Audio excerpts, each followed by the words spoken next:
अभी हम लोग देखते हैं थोड़ा सा इस चीज को कि करना कैसे है, ठीक है। स्क्रीन सभी को विजिबल है, वॉइस मेरी सभी को ऑडिबल है? जल्दी से एक बार बता दो।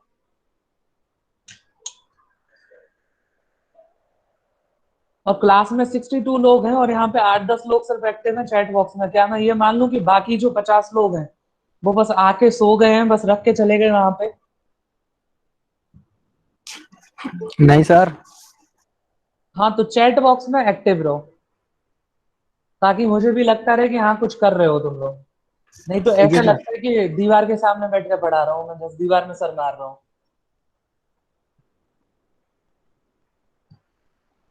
सॉरी।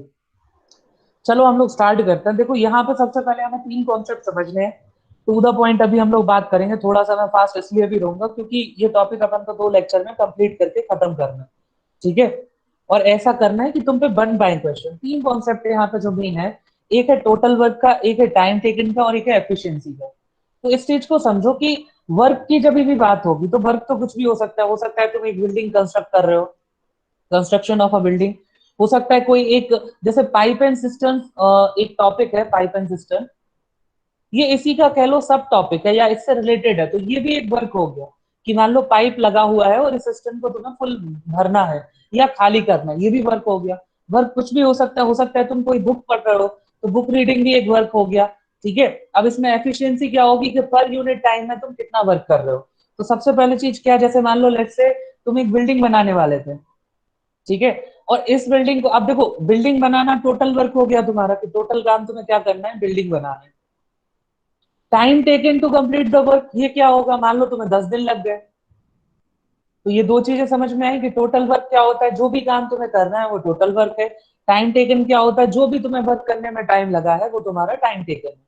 अब मैथमेटिक्स में हम क्या मानते हैं, देखो सबसे समझने वाली बात, पहली चीज क्या, कि कोई भी काम है, मान लो वो हो रहा है, तो ऐसे तो होता नहीं है। जैसे अगर अपन लोग रियलिटी में अगर इस चीज को समझने की कोशिश करें, तो मान लो बिल्डिंग बन गई है, तो ऐसा तो है नहीं कि होमोजीनियसली एक इक्वल अमाउंट से वो डेली काम कर रहे होंगे वर्कर, ऐसा तो नहीं होता है। कभी वो 10 घंटे काम करते हैं, कभी 8 घंटे ही करके चले जाते हैं, कभी 12 भी कर देते हैं। कभी ऐसा होता है कि एक ही दिन में एक फ्लोर बन गया, कभी ऐसा होता है कि एक दिन में 2 फ्लोर भी बन गए। मतलब एक एफिशिएंसी वाली बात। तो वो स्टेबल नहीं होता कहीं ना कहीं जब हम लॉजिकल बात कर रहे हो। लेकिन मैथमेटिक्स में जब अपन बात करते हैं तो अपन ये एक आइडिया लेके चलते हैं। मैथ्स में तुमने देखा होगा, जब भी तुम रियल लाइफ प्रॉब्लम को सॉल्व करने की कोशिश करते हो तो कुछ ना कुछ एजम्पशन अपन लेके चलते हैं। तो यहाँ हमने क्या एज्यूम कर रखा है कि ये यूनिफॉर्म वर्क कर रहे हैं। यूनिफॉर्म वर्क का क्या मतलब है कि पर डे, पर यूनिट जो भी काम हो रहा है, पर डे जो यूनिट्स ऑफ वर्क है वो इक्वल रहेगा डेली। मान लो लेट से अगर मैं बिल्डिंग बनाने को एसोसिएट कर दूं 100 यूनिट वर्क से, ठीक है। मान लो इसको मैं बोल दूं बिल्डिंग बनाना एसोसिएटेड है 100 यूनिट वर्क से, और 10 डेज में बना ली, तो पर डे कितनी बनाई होगी इसने, इसको डिवाइड कर दोगे तो पर डे में कितनी यूनिट बनाई होगी, 10 यूनिट पर डे, ठीक है। तो ये 10 यूनिट पर डे जो है ये हो जाएगी इन वर्कर्स की एफिशिएंसी, कि ये एक दिन में कितना बनाते हैं, ये 10 यूनिट काम कर देते हैं। क्या इतनी चीज किसी को समझ में आई? इसमें किसी को कोई डाउट है? बेसिक सी चीज है। मैंने कहा अगर टोटल वर्क है W और टाइम टेकन है T, तो W अपॉन T को अपन क्या बोल देंगे, एफिशिएंसी। ईटा से मैं क्यों बता रहा हूँ, जस्ट बिकॉज मैं मैकेनिकल इंजीनियर हूँ। तुम ई से भी बता सकते हो। मैं अगर ईटा से नहीं डिनोट करूंगा तो फिर मैकेनिकल इंजीनियरिंग बुरा मान जाएगी, फिर अच्छा नहीं रहेगा थोड़ा सा, ठीक है। तो ये हो गई इनकी एफिशिएंसी। मतलब हम क्या बोल सकते हैं, total work equal to efficiency into time. इस चीज की जरूरत आगे पड़ेगी, मैं बताऊंगा तुम्हें क्या होगा। यहां जल्दी से एक कॉन्सेप्ट और समझो, तुम्हारा रह गया था। तुम्हारा टॉपिक था क्या, रेशियो एंड प्रोपोर्शन। ये टॉपिक सबको याद है। रेशियो हम पढ़ चुके थे, प्रोपोर्शन नहीं पढ़ा था। प्रोपोर्शन देखो 2 टाइप का होता है, एक होता है डायरेक्ट प्रोपोर्शन, एक होता है इनवर्स प्रोपोर्शन। डायरेक्ट में क्या होता है, हमने फिजिक्स में कई बार पढ़ा है कि अब if A is directly proportional to B, या हमने पढ़ा है A is inversely proportional to B. समझ पा रहे हो, सबने पढ़ा है फिजिक्स, इतनी तो सबने पढ़ के रखे हैं। डेरिवेशन हम करते थे और इस टाइप के 50 डेरिवेशन हमने कर रखे हैं ऑलरेडी। 11 12 में फिजिक्स में करे हैं, फिर तुमने बीएमई वगैरह में, बेसिक सिविल इंजीनियरिंग, मैकेनिक्स में करे होंगे, राइट। तो इनका मतलब क्या होता है कि अगर मैं बी की वैल्यू 10% बढ़ाता हूँ, और ए की भी 10% बढ़ जाए तो अपन क्या बोलेंगे, ये डायरेक्ट प्रोपोर्शन है। मतलब ए अगर तुम 10% बढ़ाओगे तो बी भी 10% बढ़ेगा, बी 10% बढ़ाओगे तो ए भी बढ़ेगा। यहाँ अगर देखा जाए तो ये इंडिपेंडेंट है और ये डिपेंडेंट, मतलब ए की वैल्यू बी पे डिपेंड कर रही है। क्लियर है? कैसे हो सकता है इसको देखते हैं। डायरेक्ट प्रोपोर्शन में कौन कौन होता है उसको समझ लो जल्दी से।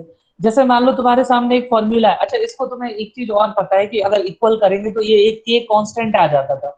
आता था ऐसा? कितने लोगों को याद है ये? जल्दी से मुझे बता दो, चैट बॉक्स में एक्टिव बने रहो।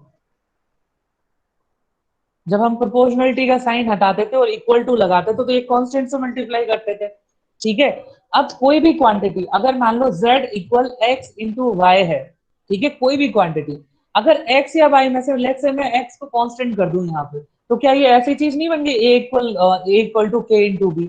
यहाँ k किसको, k क्या हो गया, कांस्टेंट क्या हो गया, x। और अब y और z बचे हैं जो वेरिएबल है। यहाँ z की वैल्यू किस पे डिपेंड करेगी, y पे। तो अब अगर तुम y को 10% बढ़ाओगे तो ये z क्या बढ़ जाएगा तुम्हारा, 10%।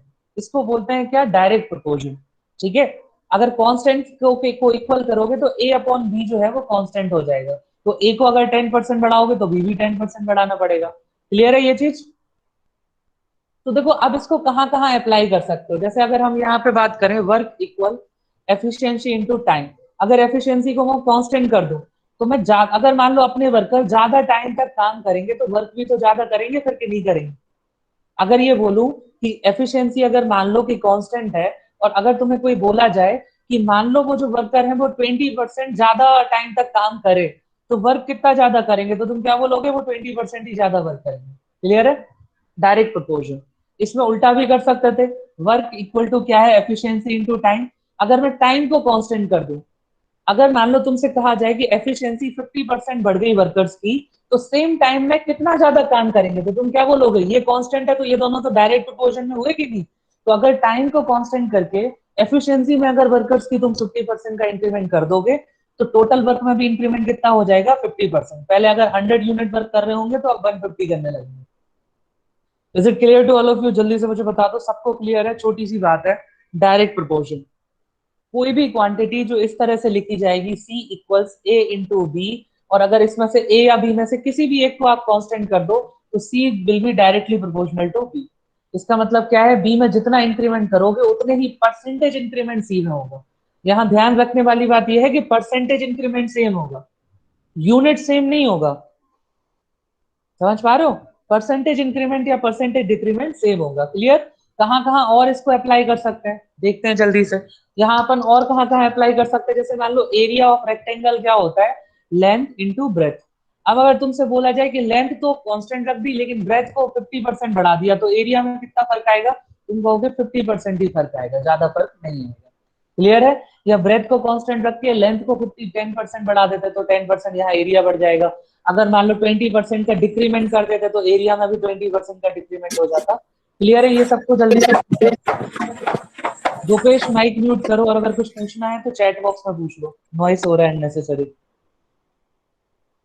चलो, और कहाँ कहाँ यूज कर सकते हैं और देख लो जल्दी से। किसी भी बंदे का एक्सपेंडिचर क्या होता है, उसका कंजम्पशन इनटू प्राइस। ऐसे क्वेश्चन भी आते हैं कि तुमने देखा होगा, ये क्वेश्चन भी आते हैं। क्वेश्चन क्या होते हैं, वो कहते हैं कि अगर चावल की प्राइस इतने परसेंट बढ़ा दिया जाए तो कंजम्पशन कितने परसेंट बढ़ जाएगा। अगर हम लोग सॉरी कंजम्पशन जो है उसको कांस्टेंट रखें तो एक्सपेंडिचर कितना बढ़ जाएगा। अगर हम डायरेक्ट प्रोपोर्शन देखें, अगर कंजम्पशन कांस्टेंट है, मान लो तुम 10 किलो पहले खाते थे, 10 किलो अब खा रहे हो पर मंथ में, और चावल की प्राइस 10 रुपए से 11 रुपए हो गई, ठीक है ना। तो जैसे कि मैंने बताया था, यहाँ कितना इंक्रीमेंट हुआ, 10% का इंक्रीमेंट, तो एक्सपेंडिचर में भी क्या होगा, 10% का इंक्रीमेंट हो जाएगा। क्लियर है? याद रखना, वैल्यू में इक्वल इंक्रीमेंट नहीं होगा, परसेंटेज में होगा। जैसे प्राइस अगर 10 से 11 रुपए होगी और तुम 10 किलो खा रहे हो, तो पहले तुम 10 इंटू 10 कितना खाते थे, 100 रुपीज का खर्चा होता था तुम्हारा, 10 रुपए पर केजी, और 10 किलो तुम खा रहे थे तो कितना खर्चा हो रहा था, 100 रुपीज। अब 10 रुपए तो तुम्हारा जो केजी कंजम्पशन है वो तो सेम है, लेकिन पैसे बढ़ गए तुम्हारे, 11 हो गए, तो ये कितने हो गए, 110 रुपए। देखो कंजम्पशन तो जो है 100 से, सॉरी एक्सपेंडिचर तो 100 से 110 हो गया, लेकिन इंक्रीमेंट 10% ही हुआ। तो हमेशा याद रखना, परसेंटेज इक्वल होगा ना कि वैल्यू। क्लियर है? तो ऐसे कहीं पे भी तुम इसको लगा सकते हो। मान लो distance equal speed into time है, स्पीड कांस्टेंट करो। अब अगर तुम ज्यादा टाइम तक चलोगे सेम स्पीड से तो ज्यादा डिस्टेंस ट्रैवल करोगे, कॉमन सेंस है, ठीक है। तो डायरेक्ट प्रोपोर्शन आई गेस सबको क्लियर है। अब बात कर लेते हैं जल्दी से इनवर्स प्रोपोर्शन की भी। मैंने तुम्हें बहुत शॉर्ट में बता दिया, समझदार होंगे अब वो बस एप्लीकेशन कर लेंगे। इनवर्स प्रोपोर्शन क्या होता है कि सी अगर ए इंटू बी के इक्वल है और मैं यहाँ पे सी को कांस्टेंट कर दूं, अब मैं सी को कांस्टेंट कर दूं तो क्या मैं ऐसे लिख सकता हूं बी इक्वल्स सी अपॉन ए, और सी कांस्टेंट है। तो अब यहाँ समझने वाली बात है कि अगर मैं ई की वैल्यू में इंक्रीमेंट करूंगा तो बी की वैल्यू में क्या होगा, डिक्रीमेंट होगा। मान लो यहाँ पे लिखा है 1/2 इक्वल्स 2/4, ठीक है। अब अगर मैं 4 को 6 कर दूं यहाँ पे तो इसकी वैल्यू कितनी हो जाएगी, 1/3। और 1/3 कितना होता है, 33.33%, जबकि ये होता है 50%। तो 50 से 33 कम होगी कि नहीं होगी। तो अगर नीचे की चीज बढ़ाओगे तो टोटल वैल्यू में डिक्रीमेंट होगा, और नीचे की चीज कम करोगे तो टोटल वैल्यू में इंक्रीमेंट होगा।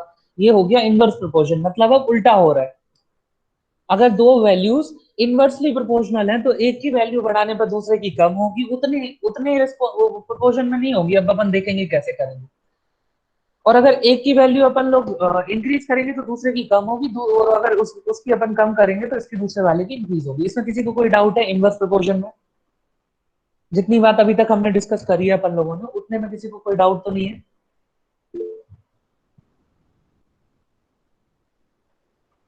ठीक है। अब देखते हैं प्रोपोर्शन में कैसे अपन निकालेंगे। जैसे मान लो let's say C equals sorry A into B था मान लो। हमेशा याद रखो अगर मान लो दो चीजों का प्रोडक्ट कांस्टेंट है तो ये इनवर्सली प्रोपोर्शनल होते हैं। प्रोडक्ट कांस्टेंट का क्या मतलब, जैसे 10 इंटू 10 जो है वो 100 होता है।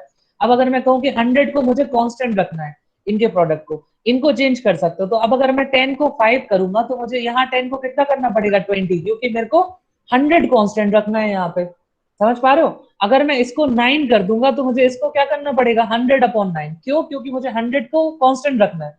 तो ऐसे केस में आप देखो एक चीज की वैल्यू कम करो तो दूसरे की बढ़ जाती है, इसकी कम करो तो देखो इसकी वैल्यू इंक्रीज हो गई। तो कहीं ना कहीं ऐसे केस जब भी प्रोडक्ट आपका कांस्टेंट हो तो ये कौन सा प्रोपोर्शन कहलाता है, इनवर्स प्रोपोर्शन।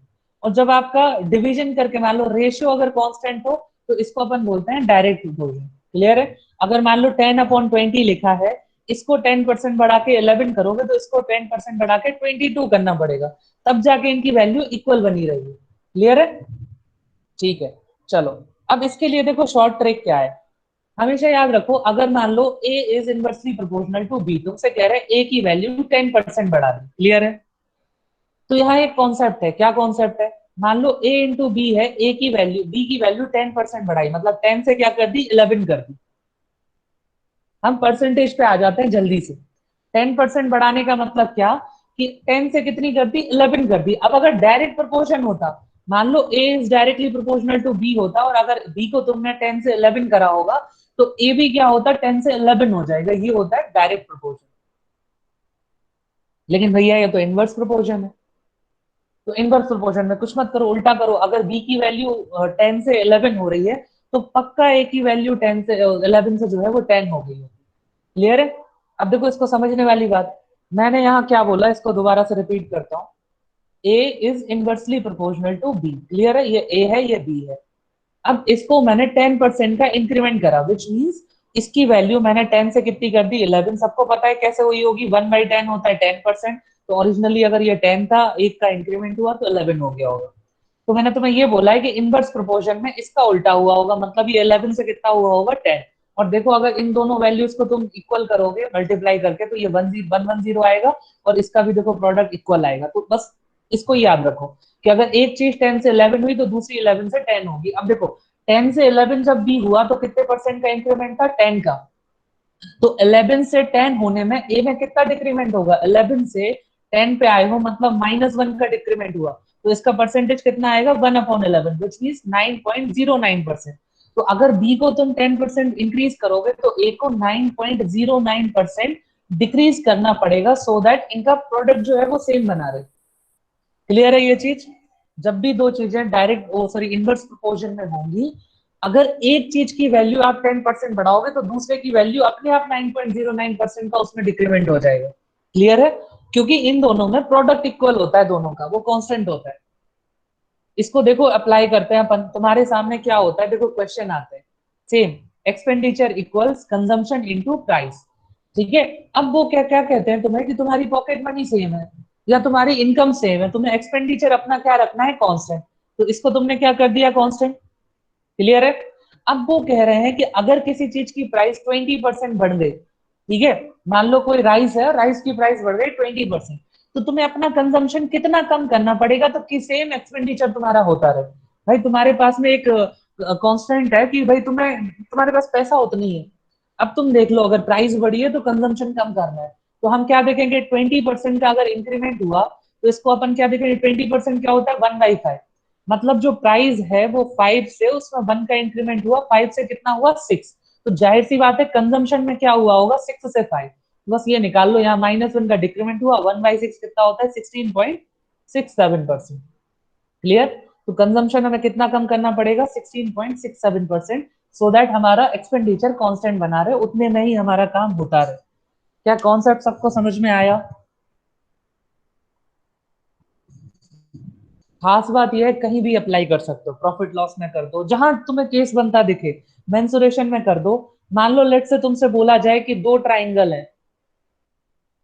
अब देखो, कहने का तरीका अलग अलग हो सकता है, इन्होंने कहा दो ट्राइंगल हैं जिनके एरिया सेम है, और एरिया क्या होता है इसका, बेस इंटू हाइट। हाफ को मैं इग्नोर कर दे रहा हूं क्योंकि ये ऑलरेडी कांस्टेंट है। अब अगर एरिया दोनों के कांस्टेंट है, अब तुमसे अगर बोला जा रहा है कि एक की जो लेंथ है, मान लो तुम्हें ऐसे दे दिया कि एक की लेंथ है 4 और एक की लेंथ है 5, ठीक है, तो दोनों की हाइट में क्या रेशियो होगा, या एक की हाइट दूसरे के रिस्पेक्ट में कितनी कम होगी।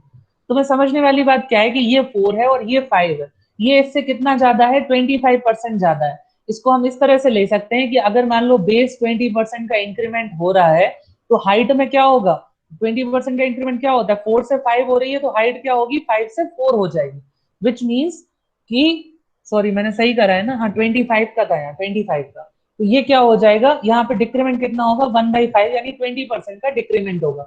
यानी इनके बीच में रेशियो कितना हो जाएगा, अगर यहाँ समझो, अगर बेस का रेशियो 5:4 है तो हाइट का रेशियो क्या हो जाएगा, 4:5, उल्टा हो जाएगा। क्लियर है ये चीज। या कोई तुमसे पूछे कि किसी की हाइट इतनी बढ़ा दे तो बेस में क्या फर्क होगा अगर एरिया सेम है, तो ऐसे जगह जगह पे लगा सकते हैं। जैसे मान लो स्पीड और टाइम जो है वो इनवर्सली प्रोपोर्शनल होता है, स्पीड इक्वल्स क्या होता है, डिस्टेंस अपॉन टाइम। टाइम अगर ज्यादा लग रहा है, मान लो डिस्टेंस को कांस्टेंट कर दे, तो टाइम अगर ज्यादा लग रहा है मतलब स्पीड कम होगी। मान लो यहाँ से यहाँ तक डिस्टेंस कांस्टेंट कर दी, अब तुम स्पीड अगर कम करोगे तो टाइम बढ़ जाएगा, तुम्हें बहुत जनरल सी बात है। स्पीड अगर बढ़ा दोगे तो कम टाइम में पहुंच जाओगे, समझ पा रहे हो, अगर डिस्टेंस कांस्टेंट है। तो इसको ऐसे समझो, अगर कोई कहे कि बताओ कि सेम डिस्टेंस ट्रेवल करने में अगर कोई चीज 20% कम टाइम ले रही है, तो स्पीड का इंक्रीमेंट बताओ। तो 20% कम टाइम ले रही है मतलब 20% का डिक्रीमेंट, 1/5 होता है, यानी 5 से ये कितना कम होकर कितना हो गया होगा, 4। तो स्पीड कितनी बड़ी होगी, 4 से 5 हो गई होगी, यानी कि +1। तो 1/4 कितना होता है, 25%, यानी कि स्पीड कितनी बढ़ाई होगी, 25%। सबको समझ में आ गया क्या, अब मुझे जल्दी से बता दो।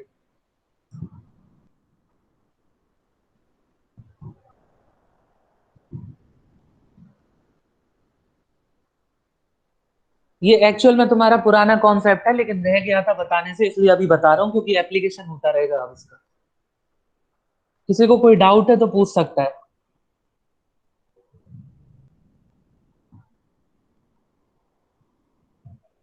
मजा आ रहा है, थोड़ा सा इंटेलेक्चुअल वाली फीलिंग आई आज।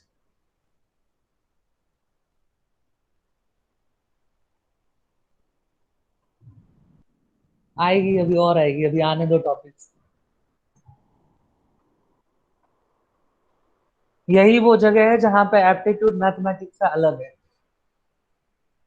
और इस चीज को जो लोग समझ गए कि उन्हें एप्टीट्यूड में मैथ्स नहीं पढ़नी, वो समझ जाओ वही सबसे समझदार है।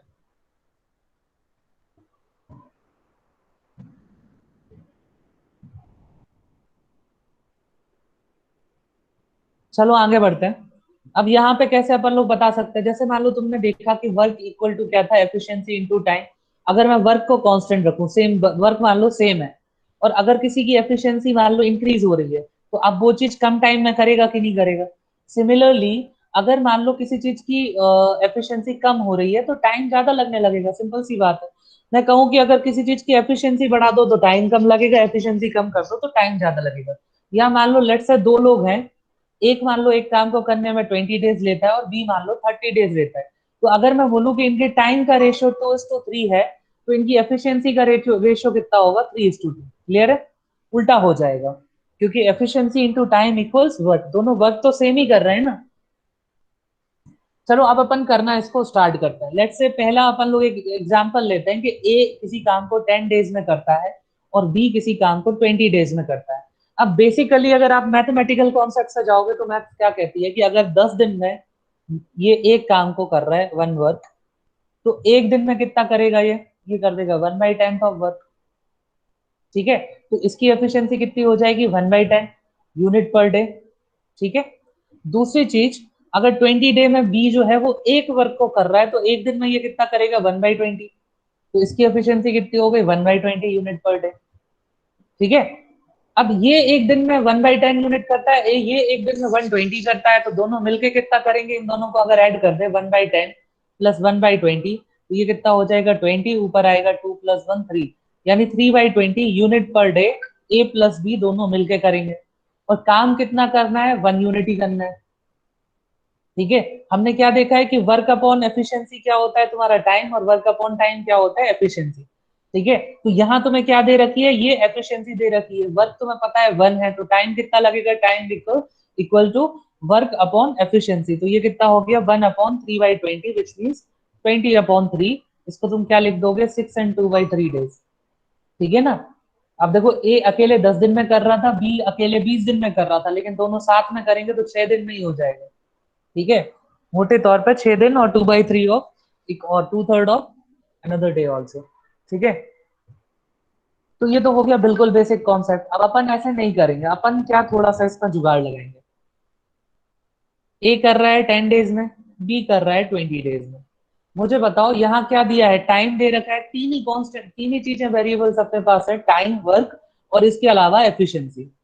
मुझे बताओ यहाँ पे अगर अपन लोग टोटल वर्क निकाले, मान लो यहाँ पे तुम्हें टोटल वर्क गिवन होता, तो वर्क को तुम टाइम से डिवाइड करके इनकी एफिशिएंसी निकाल लेते हैं, यहाँ पे ईटा 1 ईटा 2। ठीक है, इन एफिशिएंसी को ऐड करके और इसको वर्क को फिर डिवाइड कर देते, तो तुम्हारा फिर से दोनों का कंबाइंड टाइम निकल आता। तो अपन यही करेंगे। अपन क्या करेंगे, जैसे मान लो ए और बी है, ये 20 डेज, सॉरी 10 डेज में करता है मान लो, और बी करता है 20 डेज में। ये तो हो गया टाइम। अब यहाँ खास बात यह है कि जब तुम्हें वर्क, अब देखो वर्क का यूनिट यहाँ गिवन नहीं है, तो तुम कुछ भी मान सकते हो। समझ पा रहे हो? अपने मन से कुछ भी मान सकते हो। जैसे रेशियो प्रोपोर्शन में अपन करते थे ना, कि अपने मन से वैल्यू मानी, पूरा सॉल्व कर दिया, फिर कंपैरिजन कर दिया, तो अपना काम हो गया। ठीक है, वैसा यहाँ भी कर सकते हैं। अब जब तुम्हें अपने मन से ही मानना है, तो एक चीज समझो कि work upon time equals efficiency है। टाइम तुम्हारे पास दिया है, वर्क जब तुम्हें अपने मन से ही चूज करना है, तो क्यों ना ऐसा यूनिट चूज करो जो टाइम से डिवाइड हो जाता हो। तो जो 10 से भी डिवाइड होता हो, जो 20 से भी डिवाइड होता हो, तो अपन ऐसी चीज कैसे निकालते हैं? एलसीएम से।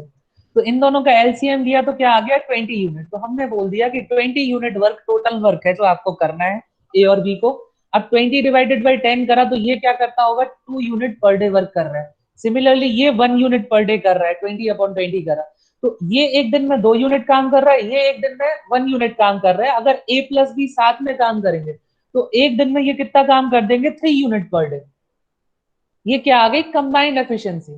टोटल वर्क अभी भी 20 है, तो total work divided by combined efficiency क्या निकल के आ जाएगा? ए प्लस बी का कंबाइंड कितने दिनों में काम करेंगे, तो ये कितना आ गया? 6 and 2/3 डेज। क्लियर है सभी को? ये कॉन्सेप्ट समझ में आया? सिर्फ गिने चुने 4-5 लोग यस ना बोले, बाकी लोग भी बताएं कि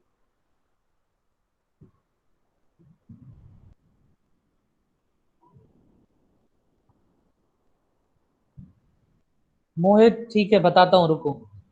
जैसे ये ए है, ये बी है, ये 10 दिन में काम कर रहा है, ये 20 दिन में काम कर रहा है। ये यहाँ मैं लिख देता हूँ टाइम, यहाँ मैं निकाल रहा हूँ वर्क, टोटल वर्क, और यहाँ मैं लिखूंगा एफिशिएंसी। तो इन दोनों का मैंने एलसीएम लिया तो कितना आया? 20। मैंने मान लिया कि टोटल काम इनको जो करना होता है, वो टोटल काम 20 यूनिट करना होता है। अगर तुम यहाँ पे देखो 40 मान के कर देते, 80 मान के कर देते, तो भी कोई दिक्कत नहीं थी। मैं देखो तुम्हें निकाल के बता दूंगा। अब मान लो अगर फॉर एग्जाम्पल टोटल काम है 20 यूनिट, और ये 10 दिन में कर रहा है ए, तो ये एक दिन में कितना कर रहा होगा? 2 यूनिट पर डे।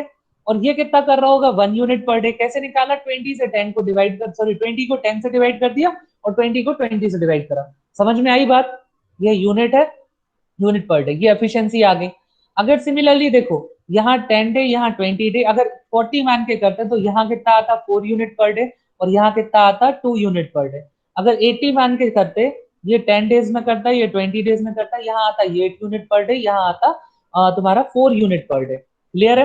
अब इस केस में देखो तुमसे पूछ रहे हैं ए प्लस बी साथ में काम करेंगे तो कितना करेंगे, तो देखो टोटल यूनिट कितना है 20 और दोनों साथ में मिलकर ऐड कर दोगे तो एक साथ करेंगे तो कितना करेंगे 3 यूनिट पर डे। तो इसका आंसर कितना आ जाएगा 6 एंड 2/3 डेज। साथ में मिलके करेंगे तो इतने टाइम में कर देंगे।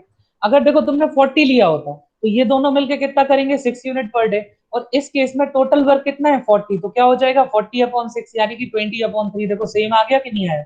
यहाँ क्या हो जाएगा, इन दोनों को ऐड करोगे तो 12, तो 80/12 डेज में करेंगे, यानी कि 4 से डिवाइड करोगे तो फिर से देखो तुम्हारा क्या आ गया 20/3। तो कुछ भी ले सकते हो, इसलिए अपन एलसीएम लेते हैं, क्योंकि एलसीएम क्या होता है least common multiple. Least common multiple लेने से फायदा ये होता है कि अपनी कैलकुलेशन बड़ी इजी हो जाती है। अब देखो इसको और इजी करना होता, अगर तुम्हें रेशियो प्रोपोर्शन बड़े अच्छे से समझ में आता है तो तुम देखो ए टू बी, देखो ए कितने दिन में करता है 10 डेज में और बी कितना करता है 20 डेज में। इनके टाइम में 1:2 का डिफरेंस है कि नहीं। मान लो मैं 10 को 1 मान लू, 1 की वैल्यू 10 कर दूं तो मैं बोल दूंगा ये 1 दिन में करता है, ये 2 दिन में करता है, एलसीएम आ जाएगा 2 यूनिट, 2 यूनिट वर्क हो गया। ये 2 यूनिट पर डे करेगा, ये 1 यूनिट पर डे करेगा। समझ पा रहे हो, वर्क कितना करना पड़ेगा इनको 2/3, मतलब ये 3 यूनिट पर डे करेंगे और वर्क कितना है 2, तो ये आंसर कितना आएगा कितने दिन में करेंगे 2/3। लेकिन अपन ने 1 की वैल्यू तो 10 मानी थी, तो 2/3 की वैल्यू कितनी मानेंगे 2/3 इंटू 10 विच मीन 20/3। तो बड़े कैलकुलेशन में आप ऐसे भी कर सकते हो रेशियो पे अप्लाई करके, लेकिन दिक्कत ये है कि चीजों को समझो पहले, एप्लीकेशन करना है बस और चीजों को इजी करना है, जल्दी से जल्दी करना है। अभी तक कॉन्सेप्ट जितनी चीजें हमने पढ़ी सबको समझ में आ रही है, जल्दी से मुझे बता दो एक बार, फिर मैं लास्ट टाइम मौका और दे रहा हूँ तुम्हें।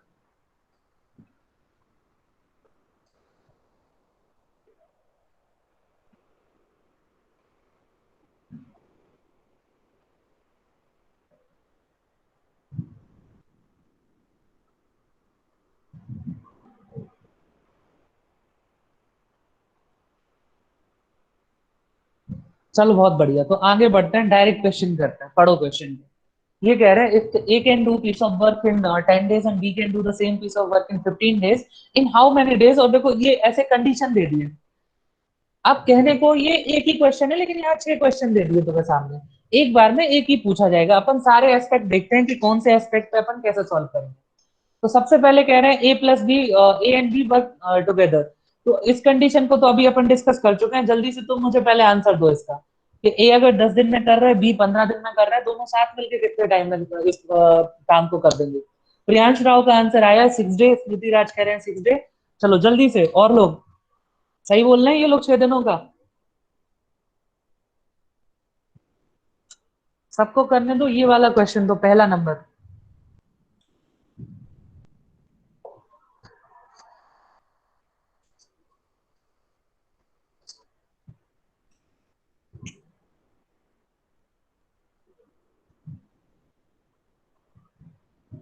क्या हुआ, बस 2 लोग कर पाए, बाकी लोग बैठे हैं।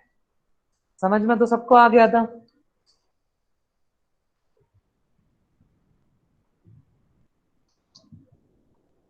तुम्हें पढ़ाते पढ़ाते पूरी चाय ठंडी हो गई मेरी। आई बात समझ में, इसलिए समझ में आना चाहिए अब।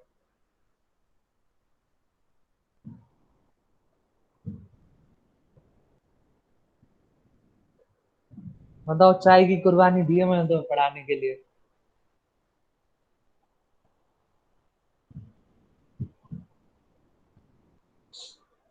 देखो पहला क्वेश्चन बड़ा बेसिक सा है, ये 10 डेज में कर रहा है, 15 डेज में कर रहा है, टोटल वर्क कितना हो जाएगा 30, इनका एलसीएम। तो इनकी एफिशिएंसी कितनी होगी, इसकी 3 यूनिट पर डे, इसकी 2 यूनिट पर डे, दोनों को मिला देंगे तो ये साथ में कितना काम करेंगे ए प्लस बी, ये करेंगे 5 यूनिट पर डे। तो इनका टाइम कितना निकल के आएगा 30/5 विच मीन 6 डेज। क्लियर है सभी को, 6 दिनों में कैसे आया। ठीक है, आगे देखते हैं अगला question. They can complete the work if they work alternatively starting with a working on the first day. ठीक है, ये थोड़ा सा और इसको अलग अलग तरीके से इसको बताते हैं। ऑल्टरनेट डेज में क्या होता है कि ए पहले दिन काम करे, बी दूसरे दिन करे, फिर तीसरे दिन फिर ए आ जाए, फिर बी आ जाए, ऐसे करके। तो इसको लिखने के कई तरीके होते हैं। ऐसा भी कई बार लिखा जाता है कि ए मान लो ऑड डेज पे काम करता है और बी जो है वो इवन डेज पे काम करता है, या ऑल्टरनेट डेज पे काम करते हैं, स्टार्टिंग विद ए और स्टार्टिंग विद बी। ठीक है ना? तो इसका मतलब ये है कि ये कहना चाह रहे हैं कि अगर डे 1 पे सिर्फ और सिर्फ ए अकेला काम करे और डे 2 पे बी काम करे, फिर डे 3 आ जाए, डे 4 आ जाए, तो फिर ए आ जाएगा, फिर बी आ जाएगा, ऐसे काम करते हैं। तो इसको अपन कैसे करेंगे? देखो, ए कितना काम करता है 3 यूनिट पर डे और बी कितना करता है 2 यूनिट पर डे। यहां तक अपने कितने 2 डेज हो गए, और इन दोनों ने 2 दिनों में मिलकर काम कितना करा है 5 यूनिट। टोटल काम कितना है 30 यूनिट।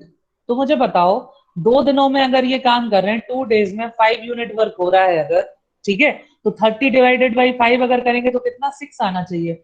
लेकिन ये काम ये एक दिन में थोड़ी कर रहे थे, ये तो कितने दिनों में कर रहे थे 2 दिनों में। तो यहाँ 6 से दोनों जगह मल्टीप्लाई कर दो, तो 12 डेज में कितना यूनिट वर्क हो जाएगा 30। यानी कि अब ये दोनों अगर ऑल्टरनेटिवली काम करेंगे तो इनको कितना टाइम लग जाएगा 20 डेज, सॉरी 12 डेज। आई बात समझ में?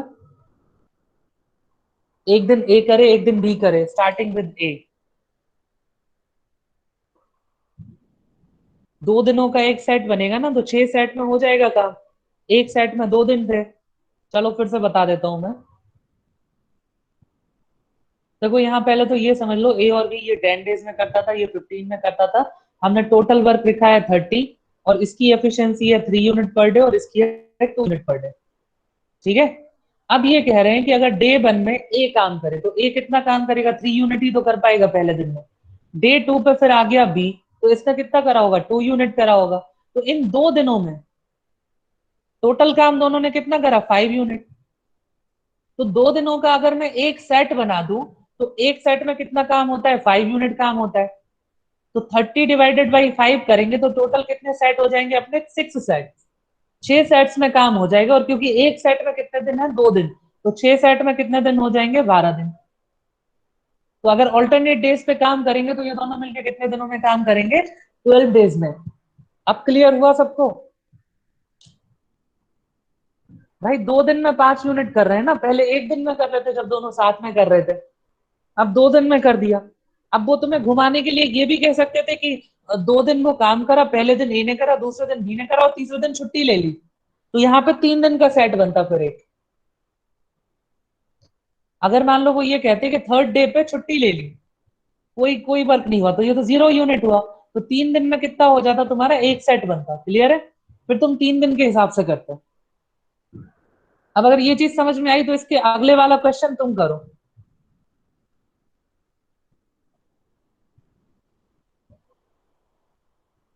ये कह रहे हैं they can complete the work if they work alternatively starting with be working on the first day.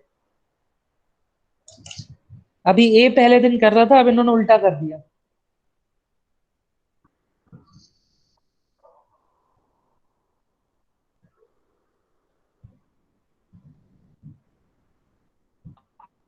सागर की बात है कल वही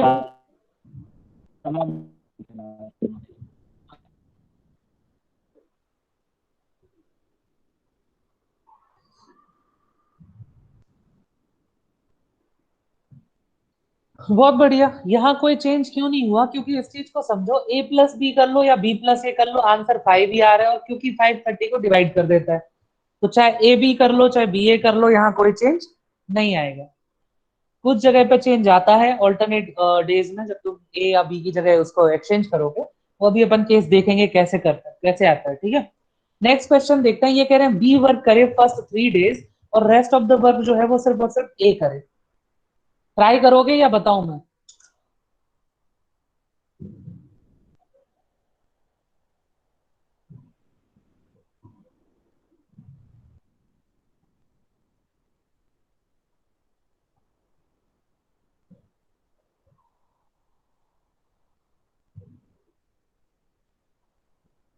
ट्राई कर रहे हो क्या?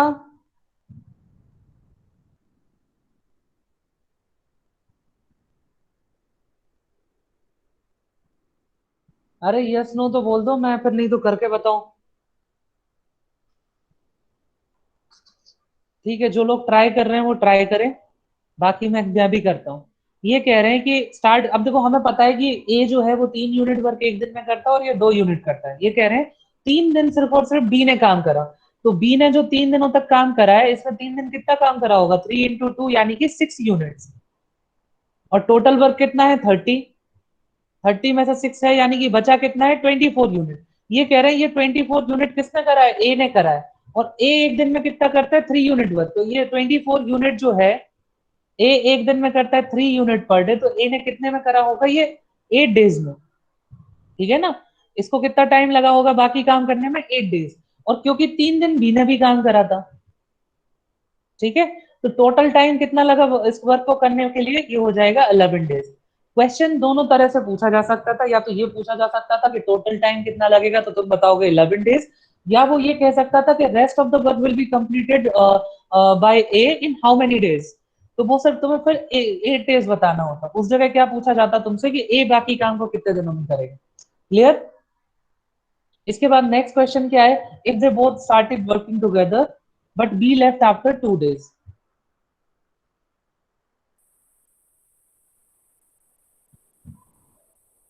एक काम करता हूँ, सुनो, ये जो फर्स्ट नंबर के क्वेश्चन है ये सारे मैं करके बताता हूँ, सेकंड वाले तुम करना, ठीक है। देखो, अब ये कह रहे हैं कि if they both started working together but be left after 2 days, तो ये इन दोनों ने साथ में काम करना स्टार्ट करा और 2 दिनों के बाद बी ने छोड़ दिया।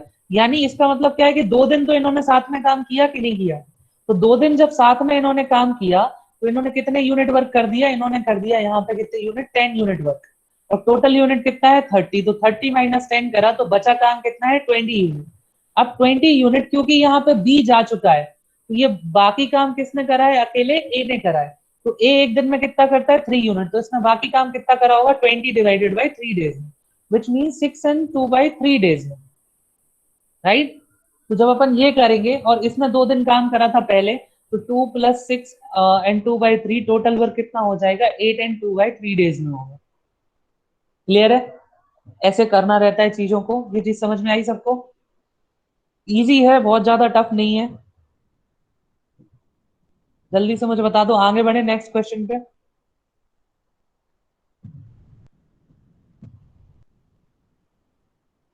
चलो,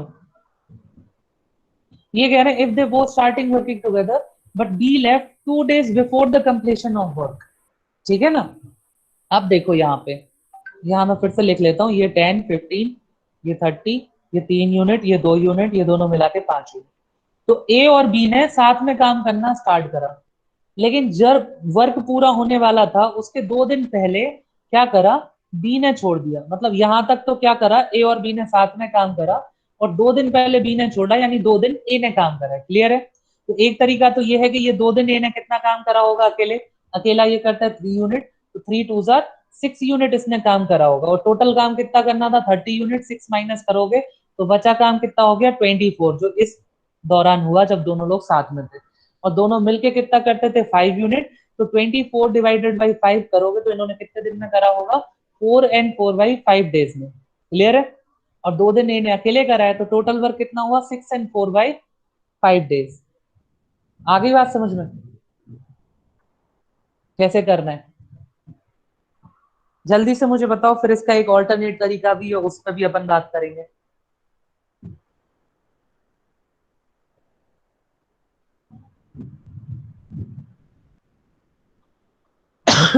समझ में आया।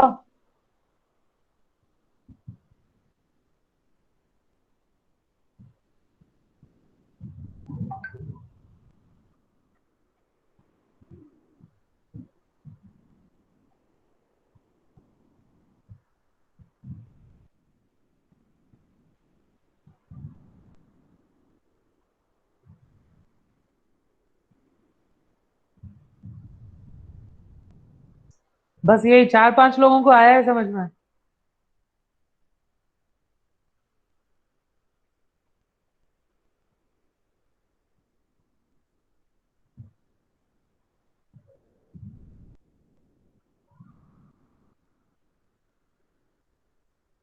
चलो देखो, इसका एक ऑल्टरनेटिव और है, दोनों के लिए ही है। मान लो ए है बी है, ये 10 डेज में करता था, 15 डेज में 30 यूनिट टोटल वर्क, ये 3, ये 2। ठीक है। पहले वाला देखते हैं कि बी ने काम छोड़ दिया 2 दिन में, तो इसको देखते हैं। मान लो ये टोटल वर्क लाइन है और 2 दिनों में क्या करा, बी ने छोड़ दिया, यानी इस टाइम में ए प्लस बी ने साथ में काम करा, ठीक है, और फिर 2 दिन बाद बी ने छोड़ दिया, ठीक है। तो यहाँ पे किसने काम करा है, ए ने। ये 2 दिन की बात है, ठीक है। अब यहाँ एक्चुअल में ये चीज बन नहीं रही, लेकिन अपन कर सकते थे, ठीक है। 1 मिनट रुक जाओ जरा। यहाँ क्या कर सकते थे, जैसे मान लो, अब ये खैर ये तो अपन ने वही करा था, ये केस नहीं बनना जो मैं तो बताना चाह रहा था। 2 दिन का जो बी का काम, अच्छा हाँ देखो ए प्लस बी है, यहाँ 2 दिन इन दोनों ने साथ में काम करा था, फिर ए ने अकेले करा है, ठीक है। और ये काम कितना था, 30 यूनिट। इस पूरे क्वेश्चन को अपन चेंज कर सकते हैं कैसे, अगर ये जो 2 × A + B है, जो दोनों ने साथ में काम करा था, अगर यहाँ पे भी अकेला ए काम करता, बी काम नहीं करता, तो अगर मान लो यहाँ पे बी काम नहीं करता, तो यहाँ से अपन टू बी 2 दिन का बी का काम माइनस कर सकते हैं क्या, मुझे ये बताओ। अगर मान लो वो 2 दिन भी बी काम नहीं करता, अपन ये मान ले, कृष्णा और प्रियांश जब पूछा जाता है उस टाइम पर तो तुम बोलते नहीं हो। अब इसको समझ लो पहले, उसके बाद अपन फिर से देख लेंगे उसे।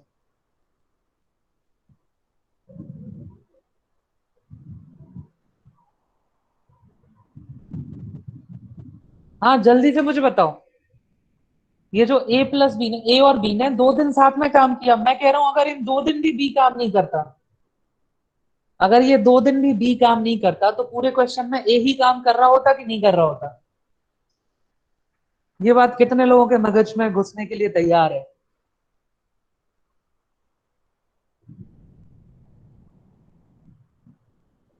इस पूरे क्वेश्चन को अपन ऑल्टर कर सकते हैं कैसे, अगर ये 2 दिन भी बी को, मैं कह रहा हूं कि मैं तो अपने बी को 2 दिन और बिठा रहा हूं, तो 2 दिन में इसने कितना काम नहीं करा होगा, बी कितना करता था 2 यूनिट, और 2 दिन में कितना हो जाएगा 4 यूनिट। क्लियर है, तो ये 4 यूनिट हमें टोटल वर्क में से माइनस करनी पड़ेगी, तो ये टोटल वर्क अब कितना हो जाएगा, जब अपन बी के वर्क को भी हटा देंगे अगर, तो ये टोटल वर्क कितना हो जाएगा यहाँ पे 26 यूनिट। अब अपना टोटल वर्क कितना हो गया 26 यूनिट, और यहां से जब तुमने बी ने हटाया, तो ये क्वेश्चन कैसे हो गया कि पूरा काम कौन कर रहा है, ए। तो अब तुमसे ये पूछा जाएगा सीधा सीधा कि ए टोटल काम कितने दिनों में करेगा, तो टोटल यूनिट वर्क कितना है 26, ए एक दिन में कितना करता है 3, तो ये कितना आ जाएगा 8 and 2/3 days। आ गया आंसर अपना। तो आप ऐसे करके पूरा क्वेश्चन भी चेंज कर सकते हो। ये कब काम में आता है, जब बड़े कॉम्प्लेक्स से आ जाते हैं ना, कि 3 लोगों पे आता है कि 3 लोगों में से एक ने 2 दिन बाद छोड़ दिया, फिर एक ने कंप्लीशन के 3 दिन पहले छोड़ दिया, तो अगर आपको इजीली करना है उसको, तो ये तरीके वहां पे बड़े काम आते हैं।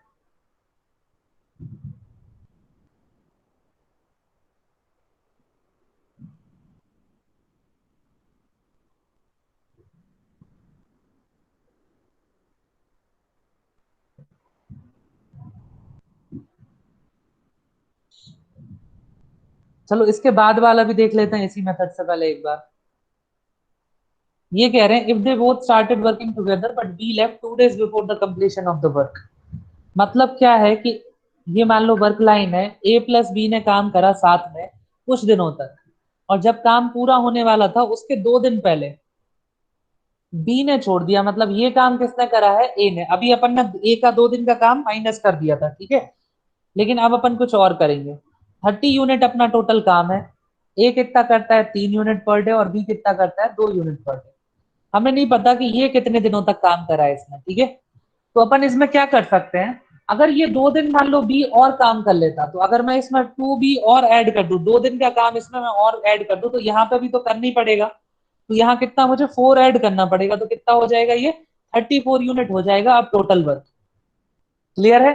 और अगर मैं यहाँ पे बी को भी ऐड कर दूं, तो ये पूरा क्वेश्चन कैसे हो जाएगा कि ए प्लस बी, यानी कि ए और बी दोनों मिलके 34 यूनिट वर्क को कितने टाइम में करेंगे, तो ये हो गया 5, 34 डिवाइडेड बाई 5, तो ये कितना हो जाएगा 6 and 4/5 days। आई बात समझ में। लास्ट टाइम हमने माइनस करा था, इस बार हम प्लस कर रहे हैं। कितने लोगों के बात आ गई समझ में।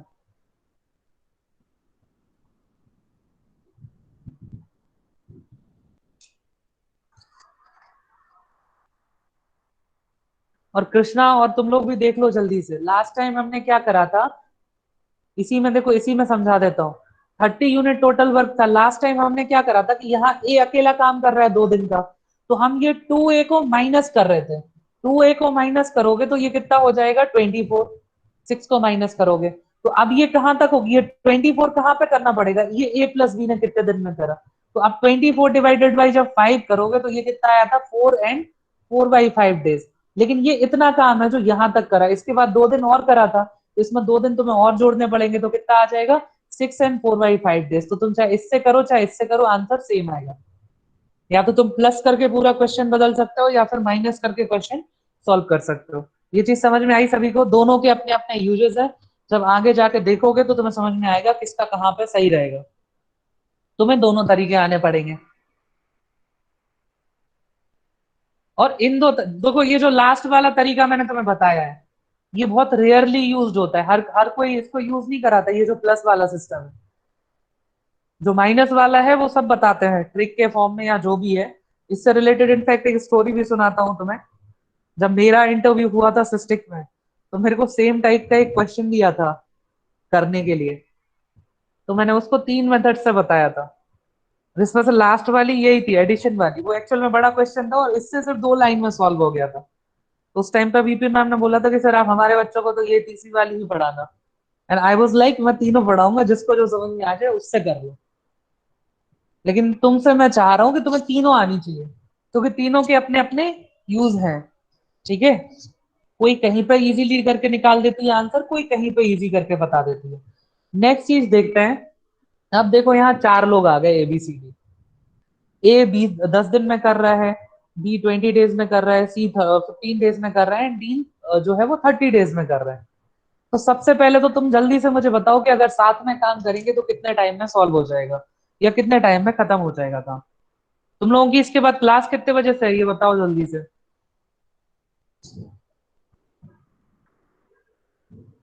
ABCD के रिस्पेक्टिव टाइम दे रखे हैं, जल्दी से बताओ अगर साथ में काम करेंगे तो कितने टाइम में हो जाएगा।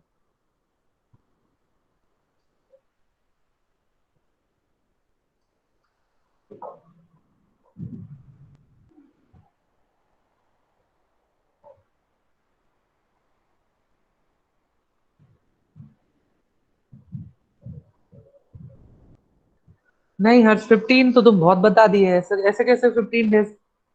15 में तो सी अकेले ही कर रहा है, चारों मिलके 15 में कैसे कर देंगे?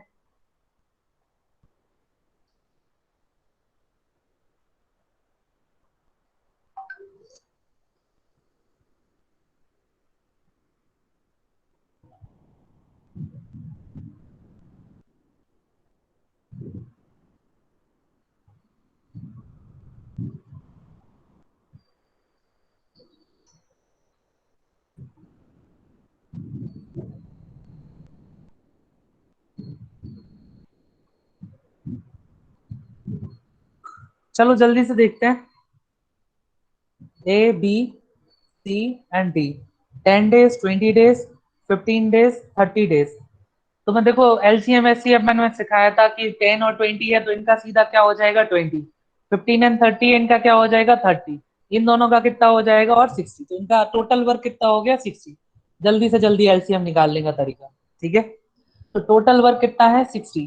ठीक है, इनकी एफिशिएंसी लिखो जल्दी से चारों की। 10 वाला कर कितने में करेगा 6 यूनिट पर डे, ये कितना करेगा 3 यूनिट पर डे, ये कितना करेगा 4 यूनिट पर डे, और ये कितना करेगा 2 यूनिट पर डे। चारों का सम करेंगे तो कितना आ जाएगा 6 और 4 कितना हो जाएगा तुम्हारा यहाँ पे 10, और इन दोनों को करेंगे तो 15। तो 15 यूनिट पर डे चारों मिलके करेंगे, टोटल वर्क है 60, 60 डिवाइडेड बाई 15 कितना आ जाएगा 4 डेज। सारे के सारे मिलके कितने में करेंगे 4 डेज में। अब अगली बार में क्या पूछा है, they all work on alternative days starting the work by A followed by B C and D.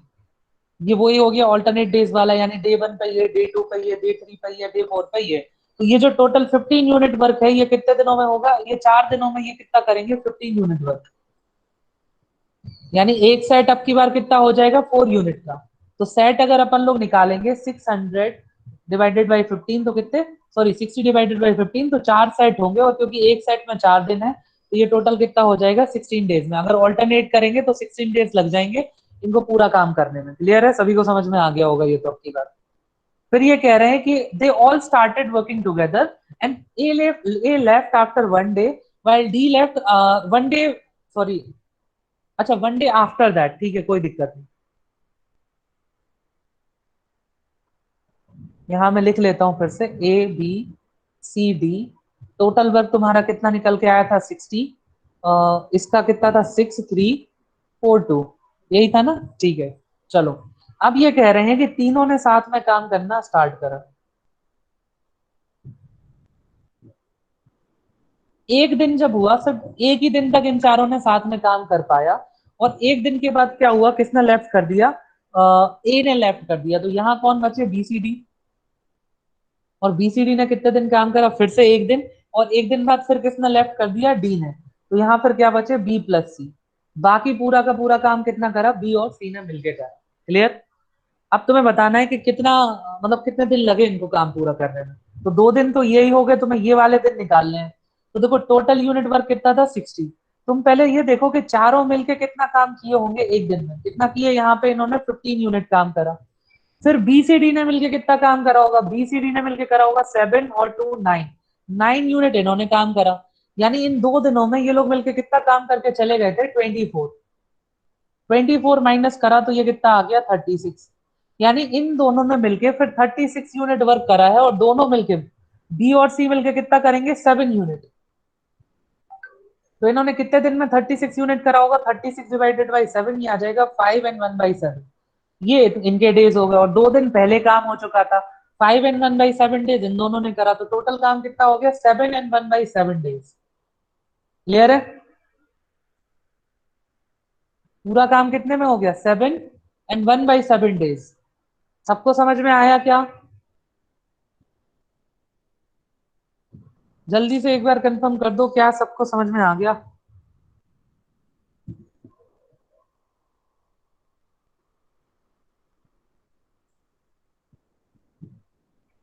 अरे भाई बताओगे।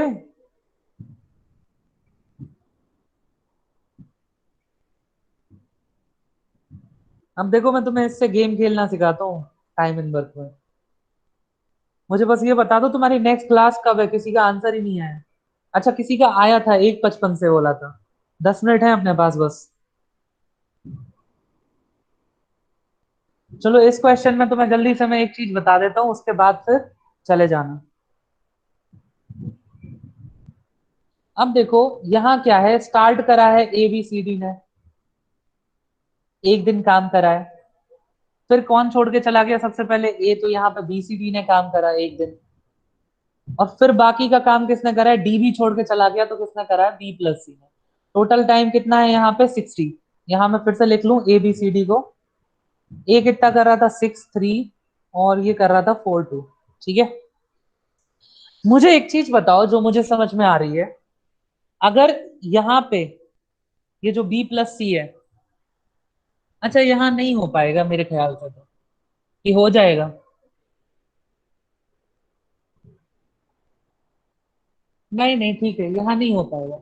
एक्चुअल में ये एक्स है, अगर ये नोन होता तो यहाँ पे अपन कर सकते थे कि एक्स डेज का डी ऐड कर देते, और यहाँ से तुम्हारा जो है BCD है ना, तो यहाँ से एक दिन का ए निपटा देते, तो तीनों काम जो हो जाता। चलो किसी और क्वेश्चन में करेंगे, फिर इसमें तो वो केस बन नहीं रहा है। इसमें तो तुम खैर ऐसे ही करोगे, ठीक है। इसको रहने दो। ठीक है। एक था केस था, मैं तुम्हें बताऊंगा, वैसा क्वेश्चन आने दो एक आध। ठीक है। तुम तब तक ये वाला क्वेश्चन सॉल्व करो, ये वाला। ठीक है। मैं तुम्हें तब तक अटेंडेंस फॉर्म दे रहा हूँ।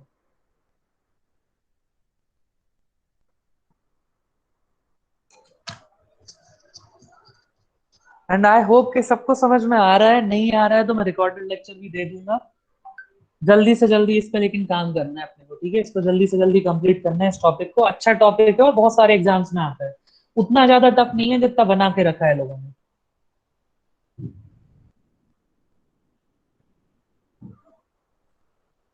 और जितने लोग शायद ओपन माइंड से सुन रहे होंगे, जो सीखने के लिए बैठे थे, उनको शायद अच्छा लगा भी होगा।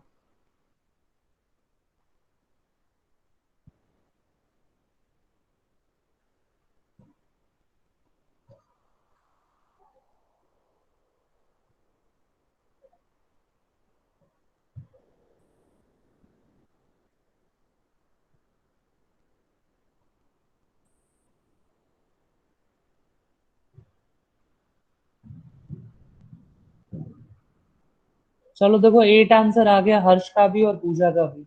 बाकी लोगों का आया कि नहीं आया?